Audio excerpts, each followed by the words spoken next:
Thank you, Madam Speaker. In South Carolina, unfortunately, we are no stranger to mass shootings. 7 years ago in June, we had 9 black church members at Mother Emanuel who were murdered in cold blood by a single killer. In April 26th of this year, right adjacent to a Little League baseball game in the evening in a parking lot, over 30 shots were fired. And the video, the harrowing video of seeing young kids literally crawling off the baseball field in tears, parents frightened and scared to death about their children, where this shooting had taken place just next door. On Memorial Day of this year in Charleston, there were 13 people shot that evening, including 3 law enforcement officers. And to say nothing of the hundreds of mass shootings that we have seen so far this year, including over 24 in our schools and Uvalde. More recently, Highland Park, and I will mention that my father's last duty station in the military as a U.S. Army general was at Fort Sheridan, Illinois. I spent a year of my life in Highland Park, going to Highland Park Middle School, and I'm very familiar with that community and am heartbroken by what they have been through the last few weeks. But accordingly, and every weekend in Chicago, there is mass shootings every single weekend.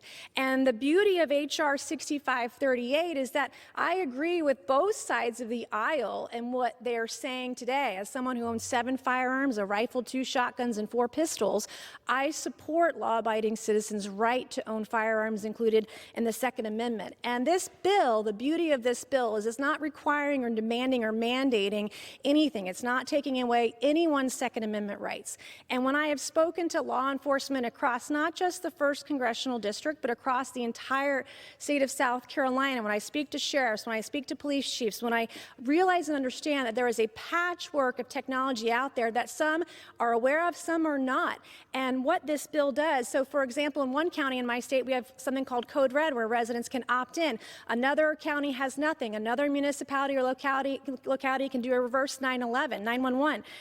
But there's nothing consistent, and the beauty of this bill is it doesn't infringe on anyone's Second Amendment rights. It does do a study by the Comptroller General under Section 5 to understand what states are and aren't doing and what some of the best practices are.